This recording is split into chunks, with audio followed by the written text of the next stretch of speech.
The reason behind today's demonstration dates back to February last year, when changes were introduced to community care, making a large number of men ineligible who would have previously been able to benefit from the scheme.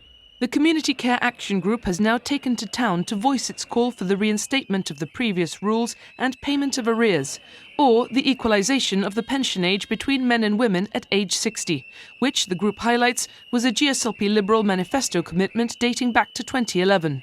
This is a disagreement that's been festering for over a year now, with the strength of feeling very much evident in today's demonstration down Main Street, as you can see behind me.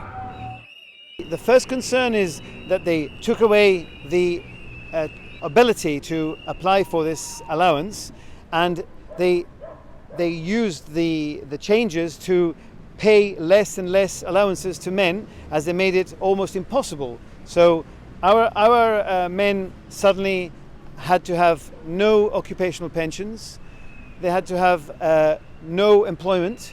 So this caused the majority of men to not be able to get access to this allowance. What we feel is a great inequality is that if you're going to take away our allowance, then you have to put something in its place.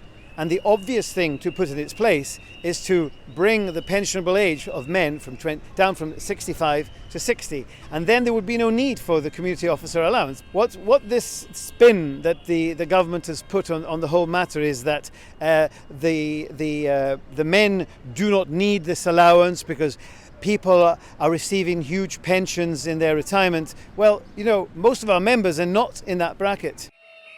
The group presented the Deputy Chief Minister, Joseph Garcia, and the Governor, Sir David Steele, with a petition they say has been signed by over 4,200 people.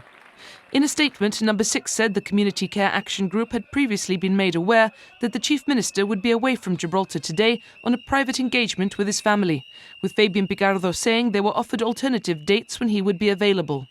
Nonetheless, calls of "Mr. Picardo, where are you?" resounded as the demonstration made its way to the MidTown Park, a pointedly chosen destination, with the park's cost of £3.7 million raised as a counterpoint to the funds the group's members protest they've been denied. The demonstration was supported by Unite, which has called for a moratorium on the changes and a full consultation with all stakeholders, as well as repeating its call for the equalisation of the pension age. Well, we have a long-standing position around the equalisation of the pension age. This has been a campaign issue for the union over a number of years, and this underpins this whole dispute in relation to community care. Obviously, that situation in terms of equalisation of the pension age will be subject to a command paper, and we recognise that will not be an overnight solution. So therefore, we have to look at what will bridge the position from now until the equalisation of the pension age, and therefore that's what we are saying, that there needs to be a consultation in relation to the structure of community care and the community officer allowance, and that is what has given people a sense of unfairness in terms of the way in which the changes were introduced in February 2020. For its part, the government says the Chief Minister has agreed a date to meet with representatives of the group and the trustees of community care later this month.